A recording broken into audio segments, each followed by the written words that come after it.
Please stand as we honor the class of 2024.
Let us pray.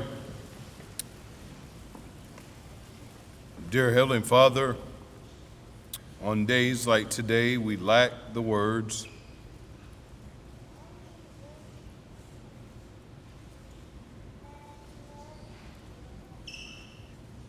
We just want to say thank you. Thank you for this class.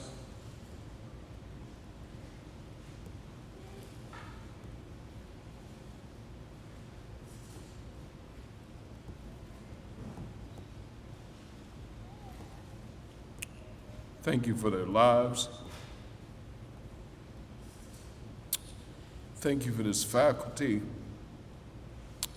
Lord, we don't know what lies ahead, but we know that you're God, and that is enough. On days like today, our hearts overflow with joy. Our cups runneth over.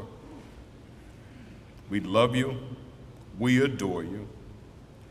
We give you all the glory and the praise and honor for this amazing class of 2024. Amen. Parents, you have invested an inordinate amount of resources for these young people. You spent time up late at night worrying. You've been involved in their social battles over the past years. And so our seniors at this moment have a little token of their appreciation for you, the parent. And so graduates, what I would like for you to do is stand at this time, try to identify where your family is sitting, and show them a small token of your love.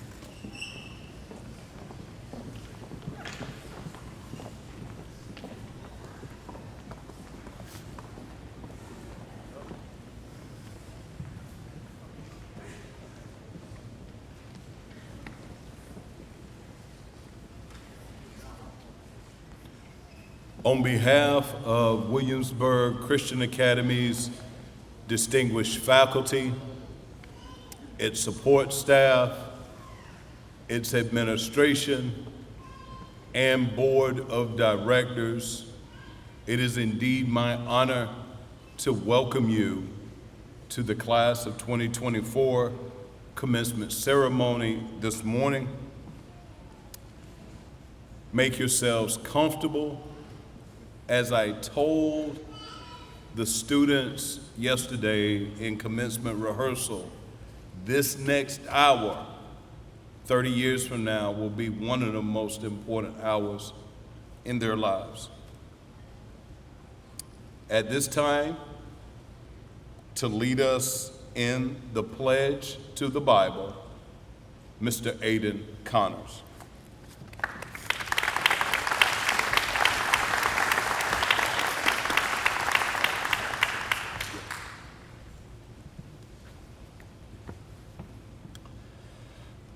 I pledge allegiance to the Bible, God's holy word.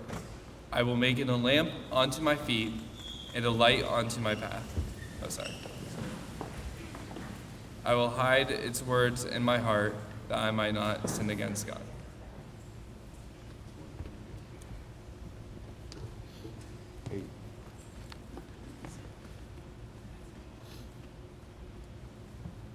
At this time, to lead us in the pledge to the Christian flag, Ms. Nia Walston.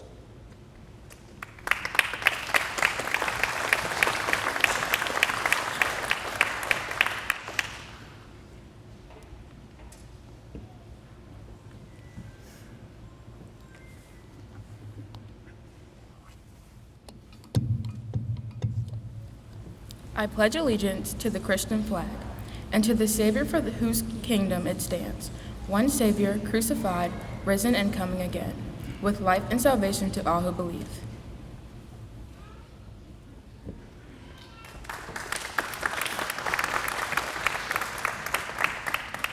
And now to lead us in the Pledge of Allegiance, to the American flag, Mr. Jack Marlowe.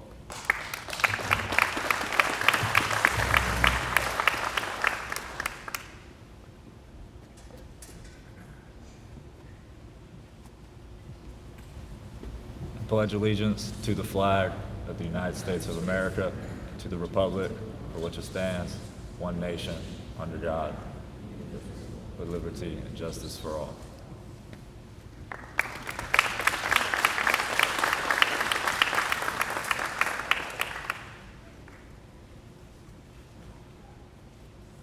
So you may be seated.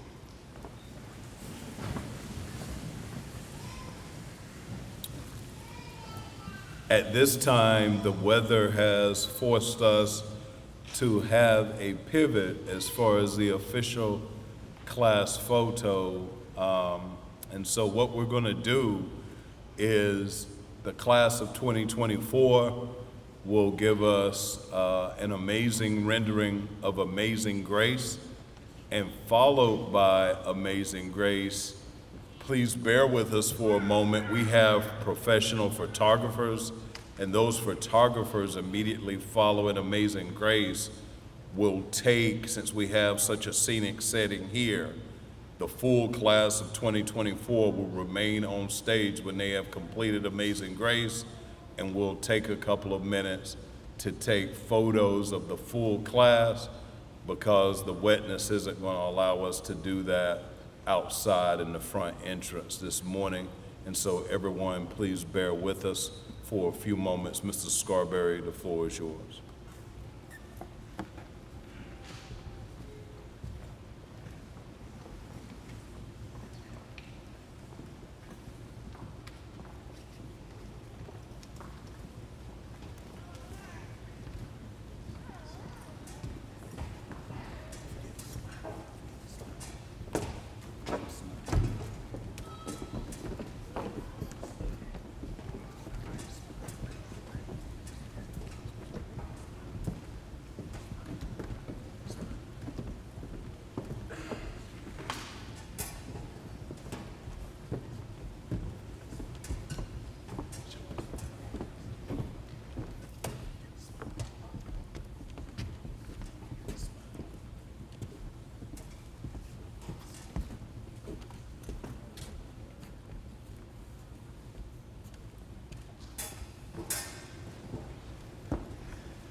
At this time, it would be remiss of me not to acknowledge an omission that we made on Thursday, May 16th, during our upper school awards.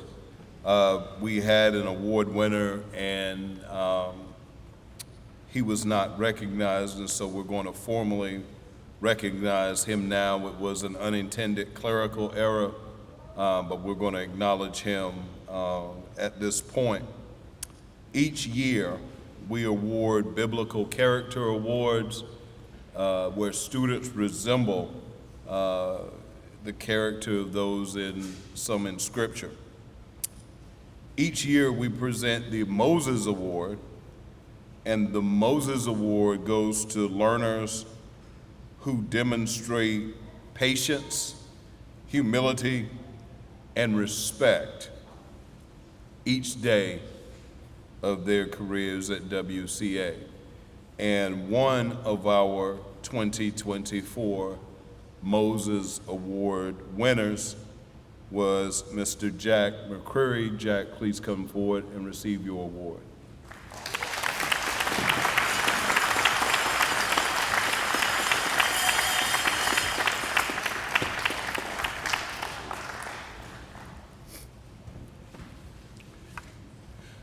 It would also be remiss of me, we have a senior who is not a salutatorian, she's not a valedictorian, but has had such remarkable accomplishments this year. I wanted to recognize her for a moment. Lola Jeffroy, if you could stand and please face the crowd so they can see you and remain standing.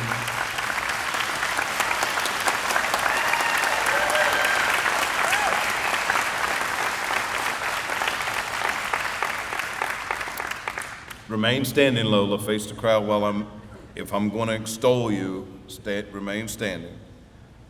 Lola, you may not know, was so involved in the leadership of Key Club this year, and I'm going to try to do this justice just for a moment.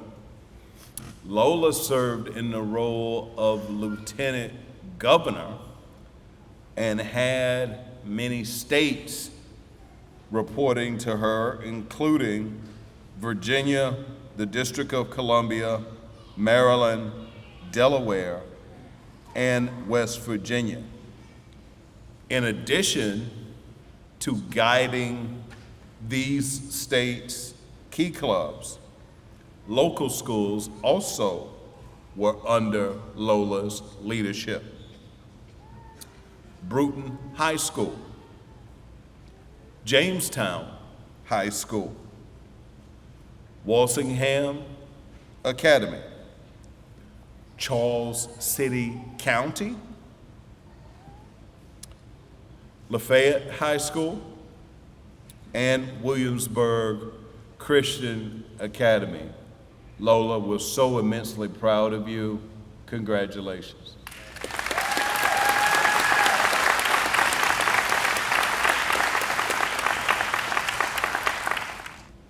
Many of you have often heard me, if you've seen my head of school welcome on the website, you probably have read something about 16,000 hours.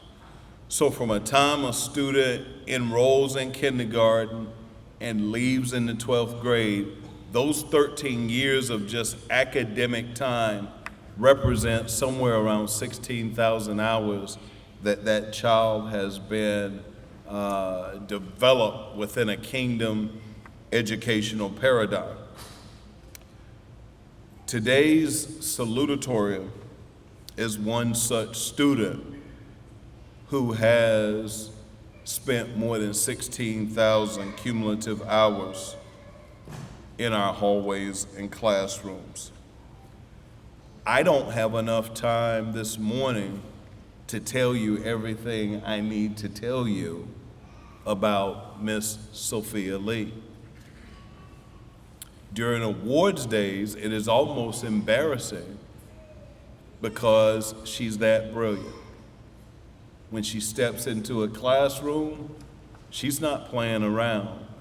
She is attacking scholarship with a business mindset. She too was a lieutenant governor and had multiple states and many schools reporting to her. She is also a full participant in Williamsburg Christian Academy's diploma program, which is the highest level of academic preparation that a student could voluntarily sign up for here at WCA. You're in for a treat, and I just want you to observe her maturity as she comes up and speaks to us today. Our class of 2024, salutatory address, Miss Sophia Lee.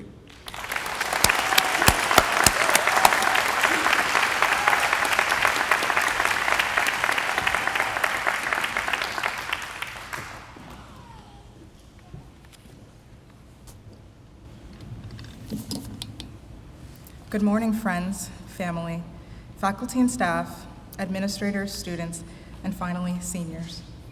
I stand before you as many things: a friend, classmate, peer, teammate, sister, daughter, niece, cousin, and your 2024 salutatorian. It is no secret that I struggled with anxiety for the majority of high school, but now I can proudly stand in front of you and give this speech, knowing that I have grown. I could stand up here and talk about academic excellence. I mean, obviously, I'm salutatorian, but let me stress the importance of balance.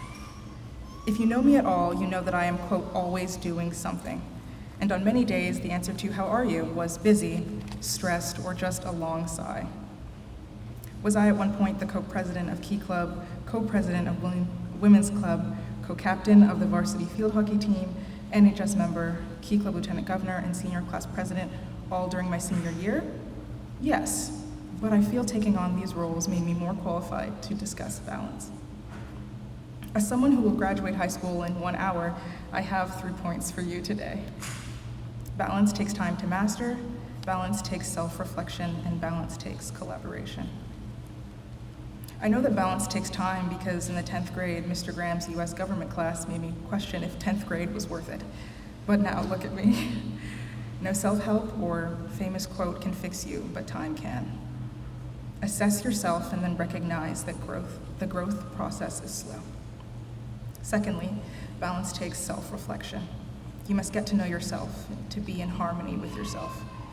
If you are as busy as I have been, you might resonate with the idea that sometimes doing one thing is rest from another.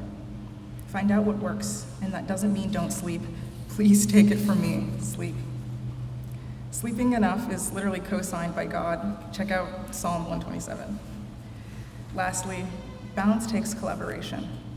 I would not be where I am today without the peers and adults in my life who have supported me and refused to let me be too independent or self-destructive. I would not have grown from an anxious girl who wants to do everything to a not so anxious girl who still wants to do everything but has tried a lot of things. Thank you to you all. Now that I've done my diligence of inspiring words, I want to say something about my senior class.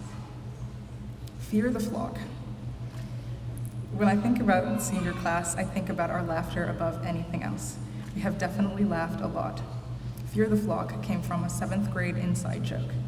Many of you remember that joke because you've been at WCA for the last 5 years. Maybe you're one of the 3 of us who have made it through over a decade of the same hallways. And even if you've been a WCA student for the last 2 years as an exchange student or 8 months like some of you have, you know we like to laugh.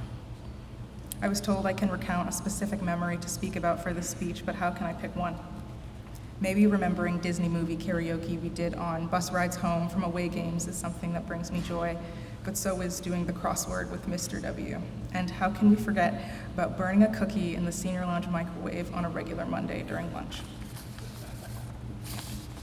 We haven't always laughed, though. We have fought, worked, conquered, waited, and anticipated this day. I won't stand at the podium and act like high school was just butterflies and rainbows. It was difficult. Socializing in friend groups can be difficult. The schoolwork can be difficult. Even turning in your assignments in second semester senior year can be difficult. We started high school during the pandemic, which does mean this is the last time we can bring it up as a sympathy card and the last class to apply test optional for college, but it also means that we started high school with challenges. I know every single one of you seniors, and I know even a little about the things that you endured during the last 4 years, whether it be COVID, losing a family member, an injury, or multiple, seeing a favorite learning facilitator leave, or even starting WCA during your senior year. You persevered. Be proud of yourselves. Today is your day, your graduation, the accumulation of 4 years of hard and tireless work. How many all-nighters were pulled for English essays? How many science tests were failed? But also, how many colleges did you get into? How many awards did you win? We as a class were accepted to universities in 5 different countries, received thousands of dollars in scholarship offers. We have division all-conference first-team athletes in this class, students going on to play D1 sports, key clubbers who represented us on a national level. And beyond the accolades we discuss, there are those who have served diligently like the true heart of Christ. While we all may not see it, I saw how you interned with lower school students and the absolute impact you made on their lives. You picked up trash after every outside lunch. You cooked and served barbecue sandwiches at every home basketball game, and there is no cord for that. There is no medal.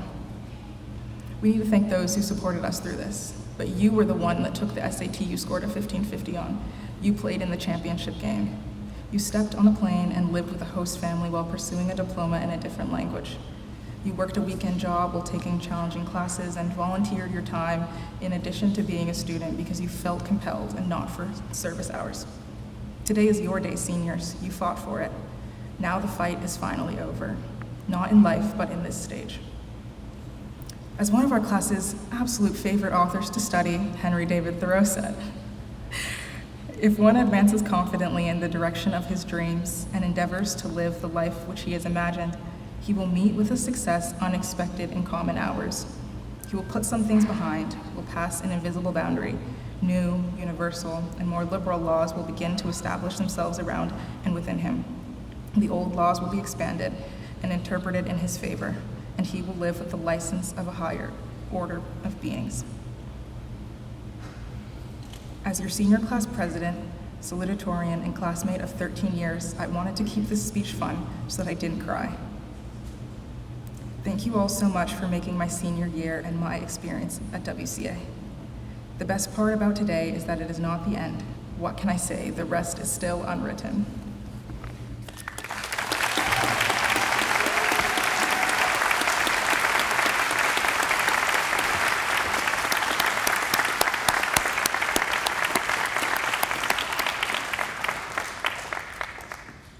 Thank you, ma'am.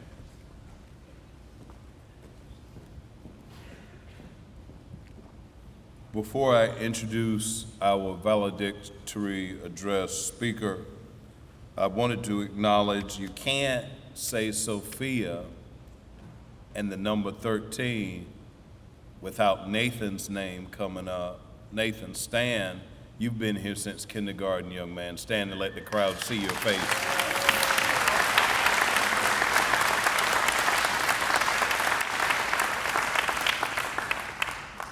You seniors should learn to stand longer and, receive your flowers when people try to give them to you. Just a little feedback. I digress. Our valedictory address speaker has been in our halls 2 years, but you'd be hard pressed to find many students who have gotten every bit of what WCA has to offer in as little time as he's spent here. He's a competitor, he's a scholar, most important, he's a kind human being. I got the opportunity to know this man in April or early May of 2022, and he and his parents, myself, we probably talked for a couple of hours on the first interview, which is not normal in admissions recruiting circles. And I knew instantly I didn't even know if he would be an IB scholar. I just knew WCA needed this young man, and he had a sense of urgency that WCA had something he needed. A little over 2 years later, I sit here and say unequivocally the mutual fit was evident. I'm very proud of this young man, just as I'm proud of Sophia.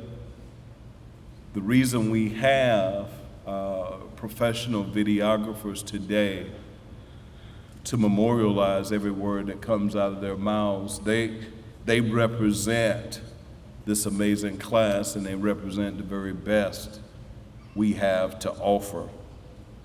And we want generations going forward of young people to see their brilliance. From Germany, I present our 2024 valedictorian, Mr. Victor Krakow.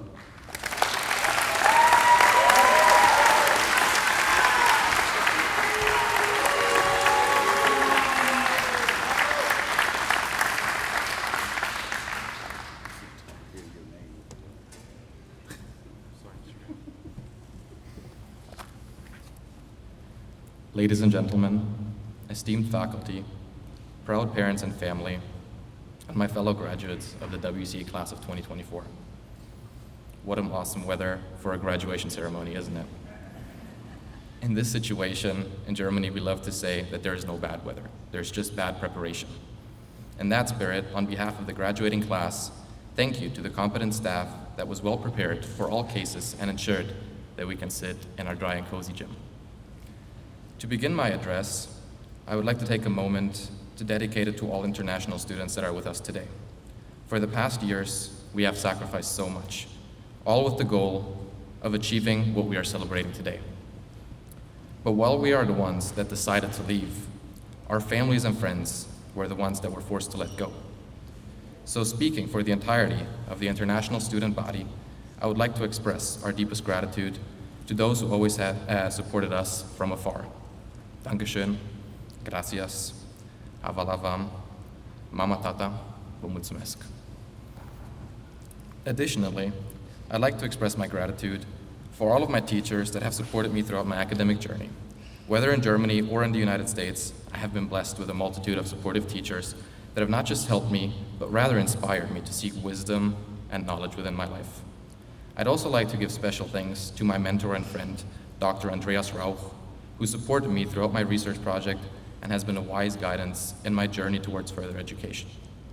Additionally, my thanks go out to the WCA community, which made it possible for me to fulfill my lifelong dream of studying in the United States. Without the grace and support of this community, spanning from the head of school all the way to the individual families of WCA, I would not be standing here in front of you. And last but certainly not least, thank you to my host family that has taken me in like their own son and has not just given me a roof over my head, but rather a home and a family that supported me along the way. Thank you. Now that I've finished that, I believe it's time to address the elephant in the room. Some might even suggest that this elephant has been in the room for the past 2 years, and judging by Mr. Smith's recent jokes, I feel somewhat obligated to make my official statement. Yes, all Romanians are born with a full-grown beard. To everyone who still believes that the sash around my neck represents the Republic of Chad, I think all my classmates know how much I love to talk about my home country, but for time's sake, I will just recommend checking out the highly educational movie Hotel Transylvania to find out more about where I'm from.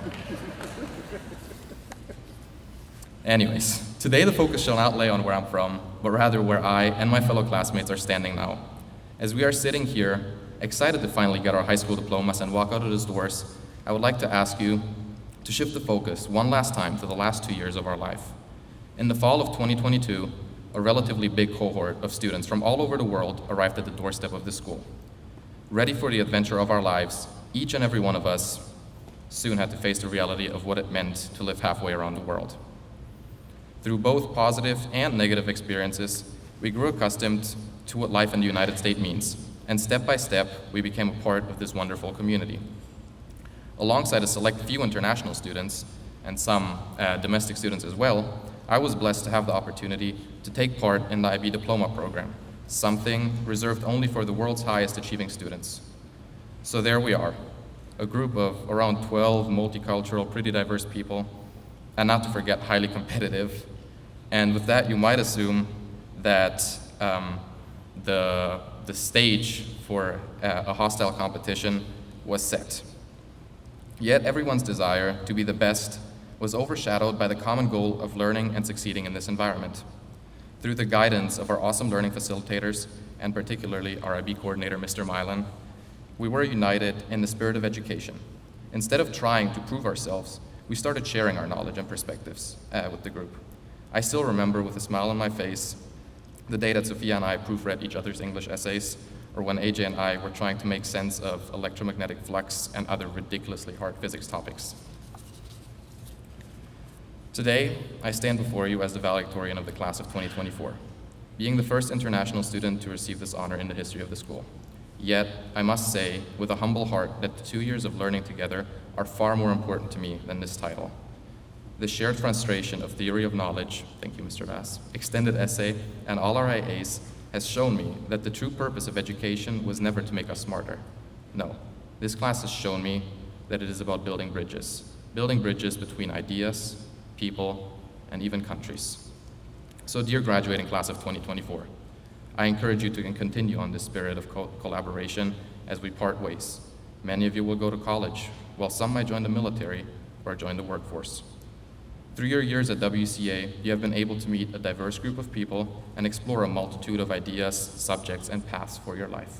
As you move forward on one of those paths, I hope that you will continue to foster an open-minded spirit and won't shy away from daring to go and live your own once-in-a-lifetime experience. Through the spirit vested in you by the education of WCA faculty and staff, each and every one of you holds the power to build bridges in their community and contribute towards a more loving world. Doamne ajută. God bless you.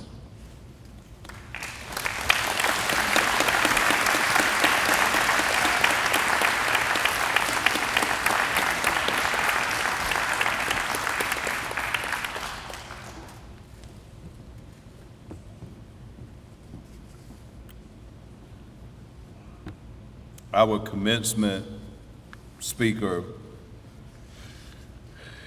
doesn't need much of an introduction, but I will attempt to give him one now. I've known this gentleman for 32 years as a former student of his, colleague, and then last but not least, ultimately a friend. He has this iridescent brilliance about him regarding his mindset and how he can navigate life's challenges with aplomb, that in the late fall, when contemplating who would be appropriate, knowing this high-flying senior class we have, who could be an appropriate commencement speaker? Early December, I reached out to Mr. Troy Kemp. Didn't bat an eye, didn't pause, didn't say, let me check my calendar. He has a busy schedule himself and speaks all over the world to organizations and schools. He said, I'll be there, Saturday, May 18th. Mr. Troy Kemp spent 27 years in a combination of roles at faculty and admissions director at the Macaulay School in Chattanooga, Tennessee, where he and I intersected. And then in 2019, he joined the staff at Ron Clark Academy in Atlanta, Georgia, where he now serves as Director of Strategic Initiatives and Partnerships. Class of 2024, we have done our best under God's guidance to equip you spiritually to face the winds of this world, because you won't be as protected as you've been here. Someone like Mr. Kemp is going to talk to you about using this tool that the good Lord endowed you with, because you won't have the layers of protection every day that you've had here. Without further ado, I present our 2024 commencement speaker, Mr. Troy Kemp.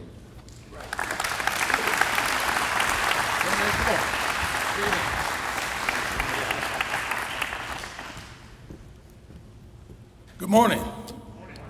So, first of all, I want to thank everyone. Thank Mr. Graham.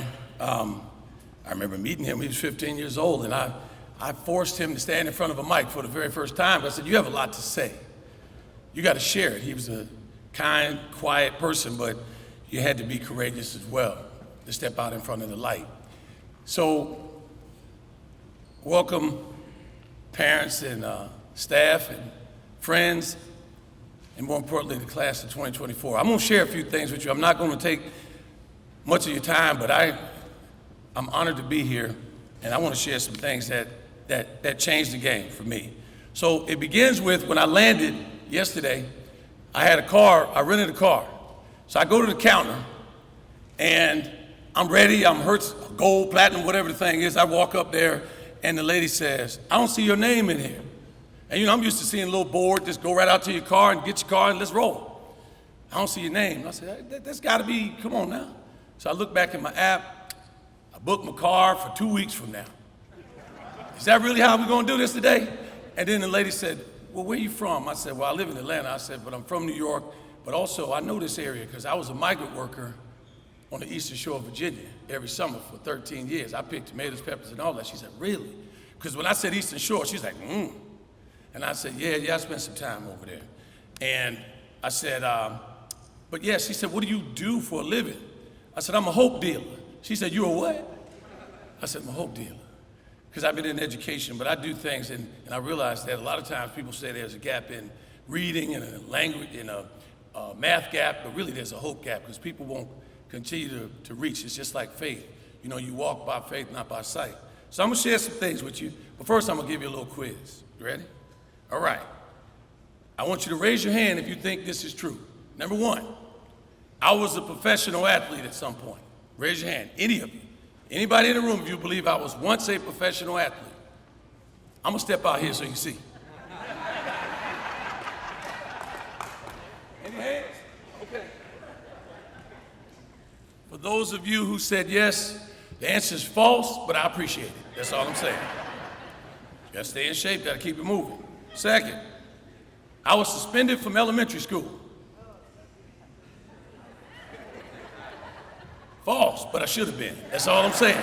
They suspended my friend. We knocked down all the shelves in the library. We was kind of climbing them in the 3rd grade, and we knocked them all down. But my friend Glenn, he always got in trouble, so they said it had to be him. I said, "I did it." They said, "He probably told you to do it." That's all I'm saying. Number 3, my father has 20 children.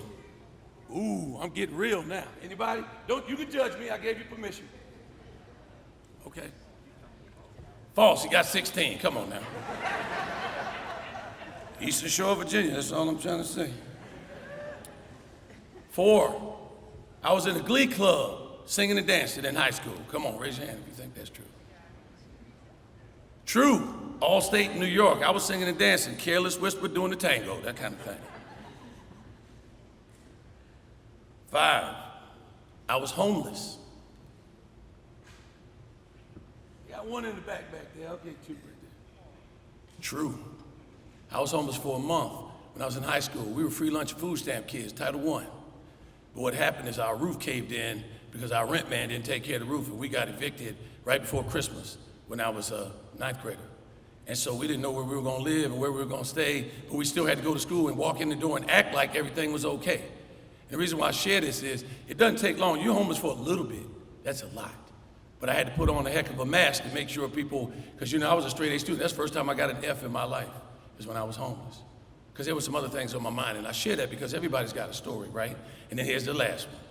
Now, I've been in education for 33 years. I'm gonna give you a hint. Raise your hand if you think I always wanted to be a teacher. Well, I'm glad y'all got some sense in your head, because I grew up broke. Why would I want to be broke again? Come on. All right, so I'm gonna drop some things on you. Real talk.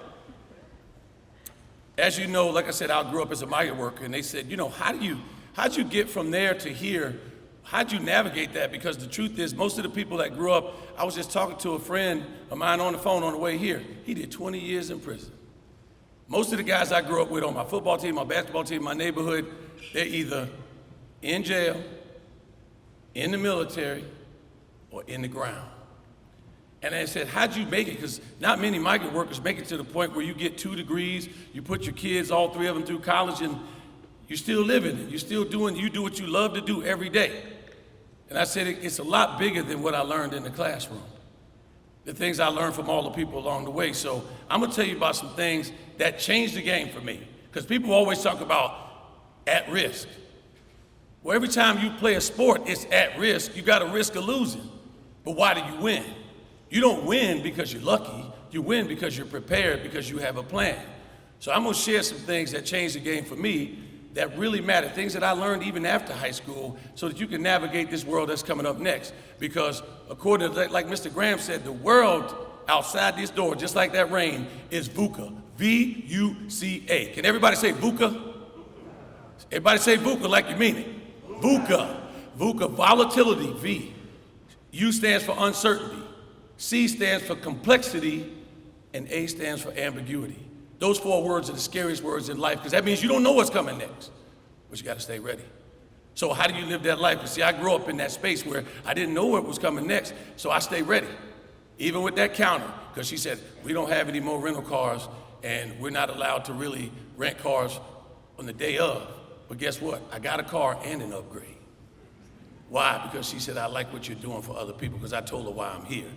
She said, I'm gonna whisper, baby, if the survey comes out, just tell them, give me 5 stars. I said, I'll give you 50 stars. All right, so here we go. Number 1, be creative and resourceful. People talk about intelligence. People talk about IQ, but people also talk about EQ. Folks, the number 1 thing that I learned, I was a mathematics major, but I was an art minor. And the number 1 thing I could do is to hang around the most creative people possible. I remember one time our art teacher, he gave us a pencil and he said, draw this pencil. This when I was in college. So I'll get the pencil out and I start drawing the pencil. Then I look next to me and the person starts shaving the pencil, then the pencil shavings with one of those turned, old school, you know, just sharpen the pencil. So they drew the pile of shavings. Then another person snapped their pencil in half and drew the pile. I said, mean to tell me I don't have to draw the pencil just straight like it is? No. So I created a big drawing of a pencil. I said, what does a pencil mean? So I created a monumental drawing with a pencil, the point going across the page and the eraser chasing it. And I titled it, Make Your Mark, because that's what a pencil allows you to do, just go ahead and take a risk. But I share that with you because most people have deja vu. And deja vu is when you see something new in a familiar way. Raise your hand if you ever had deja vu. You feel like you've been here before. Deja vu, everybody has deja vu, but you, because you're gonna change the world, you gotta see familiar things in a new way. Like the people who created Uber, Lyft, Airbnb, iPhones, and them 5 or 6 Androids out there. That's all I'm saying. Vujade, not deja vu. Vujade is when you see something familiar in a new way. You gotta see opportunity when other people see obstacles. And the only way you're gonna do that is hang around people who see the world differently. Because all the people in this room, the older folks, like, why didn't I invent Airbnb? But you could be the ones inventing something next, because we don't climb the ladder of success now, we create it. So understand, be around creative people. 2, be fearless. Folks, here's what I learned. I got forced into the fire sometimes, but I realized that the hottest fire makes the strongest steel. And being fearless, leaning into challenges, just like what's next. You walked up on the stage, I saw a lot of y'all were like, you had to tell some of y'all to smile, because you in this moment. Go ahead and smile. I see some of you challenge yourselves with the shoes you got on. Some of y'all, like, I can tell the brand new shoes from the ones you've been wearing for a while. Because some of y'all came down there like, boy, I look good, but this hurt right now. But challenge yourselves. Because here's the thing, the more you lean into challenges now, the more you're ready for them later. You got to be ready whether it's rain or shine, because a lot of people slow down when it's raining. And you don't always need an umbrella. Number 3, be relatable. This is crucial. Folks, I didn't have a lot, but one thing I learned when I was in those fields, a lot of the people that were in the fields with me were homeless and formerly incarcerated people, and they had some wisdom. They just made some bad decisions. But what I learned by growing up at the bottom of the hill is I put myself in a position when I graduated and I went to Colgate University is I said, look, now I can speak penthouse and outhouse. I can hang with any kind of person. And to be able to be in the room and speak their language is everything. And what I learned is this, my first day of teaching, I never forget, I was teaching algebra. I walked in the classroom, it was at Macaulay, it was all boys. I'm the greatest teacher ever, because I used to teach at my old school. Everybody's excited. Like, I walk in the room, I got 2 boys crying in the front row. There's 15 boys in the room. It's all boys school, right? 15, 2 of them crying, that's a bad ratio right now. And I said, what am I gonna do with these guys crying, because I can't teach them with tears in their eyes. So I gave everybody in the room a note card. And I said, write down your hometown, your first and last name, and 1 word to describe you. Now I need y'all to trade cards with each other so you can get to know each other while I take Cameron out in the hallway. So I took Cameron out in the hallway. I said, why are you crying, man? He said, because I'm terrible at math. I'm terrible at math. I've been bad at math my whole life. My mother's bad at math. My father's bad at math. Everybody in my family's bad at math. And I think I'm allergic to algebra. I said, Cameron, are you as tall as you gonna be? He said, I don't know. I said, Cameron, you ever gonna shave? He said, maybe. I said, well, guess what? You're a boarding student, because Macaulay was a boarding student at school too. I said, you have study hall every night from 7:30 to 9:30. I live in the dorm over here. I said, you can bring your friends and my wife can make cinnamon buns and we can work on math till we get this thing right. He started smiling. I said, see, you didn't realize you can get extra help at night. He said, no, sir, cinnamon buns. All he cared about was the food, y'all. But Cameron is an engineer. So now I go back to the next kid. He's crying. His name's Stanford. I said, Stanford, why you crying? I'm thinking he crying for the same reason. Why you crying? He said, because he was crying. He cried because the other boy was crying, y'all. But what I realized is sometimes you got to do addition by subtraction. You got to get people ready to play. It doesn't matter how much you know if you ain't ready to play emotionally. So I had to get on their level. So developing empathy is crucial, and I guarantee you've been doing that at school, but I'm gonna show you 3 quick ways to do it. Number 1, if you wanna develop empathy, to be able to speak somebody else's language. 1, read books by people who don't look like you, because they see the world a certain way and they share that. 2, spend time with people who are different than you. Don't sit with the same people all the time. Mix it up, because the world is gonna be like this room. And you're gonna have to be able to connect with every type of person, because truth of the matter is the companies that have the greatest bottom line, who make the most profit, they have the most diverse boards, because there's people who see things from different perspectives. And the 3rd way to develop empathy is take care of someone or something that's more vulnerable than you are. So any of you have baby sisters and baby brothers, when you're taking care of them, you help them develop empathy. Because you can't rationalize with a kid or 2-year-old whose cookie broke.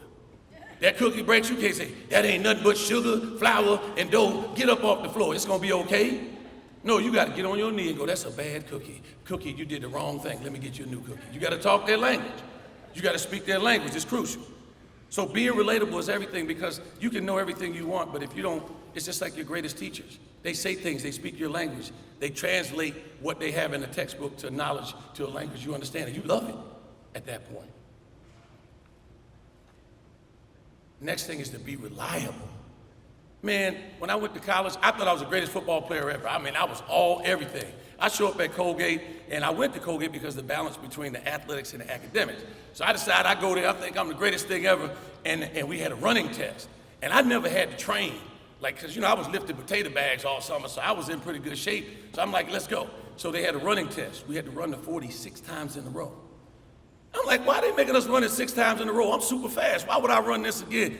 And I had to understand. They didn't ask me to run it 6 times in a row because they just wanted to. They wanted to know, is my 6th 40 gonna be as good as my first 40? Because a football game is not even 6 plays. It might be 100 plays. And so the question is, the one play where you decide to run slow is the one they get a touchdown on. And so I realized why I didn't make the travel squad when I was a freshman. I was a very good player. But when I went in the coach with tears in my eyes, I was like, why didn't I make the right? I mean, come on, man, I'm better than Paul. This kid, Paul, made it. I wasn't better than number 1 guy. I was better than number 2 guy, I thought. And he said, TK, we can't trust you. You're not consistent. And so I learned that 640 was about being consistent, y'all. And part of people trusting, if you don't get what you want, it ain't because somebody doesn't like you, it means somebody doesn't trust you. And trust is absolutely essential, because you gotta be clear, you gotta be credible, you gotta be consistent, you gotta care, and you gotta connect. And I'm gonna tell you the piece about being clear, because this is important. If you're not clear, it's about expectations. And parents in the room, you're gonna probably wish you heard this about 20 years ago, because your child is about grown now. I told my son, when I was 23, my son was born, and I was like, man, I don't know why God gave me a child right now, but he gave me a child so I could become a man quickly, but so I could learn some things. My son taught me things that school could never teach me. I told my son when he was 10 years old, I said, go clean your room. I'll be up there in an hour. I walk up to his room an hour later, guess what? His room looked worse than it did when I sent him up there. How does your room get worse? He's sitting on the bed playing with a toy that he found because he was cleaning his room. And I walk up in there and I said, what are you doing? He said, Dad, I cleaned the room. And I look around, his closet is in there, shoes in there, but in a pile. The shirts were hung up, but they fell down, and his bed had a little space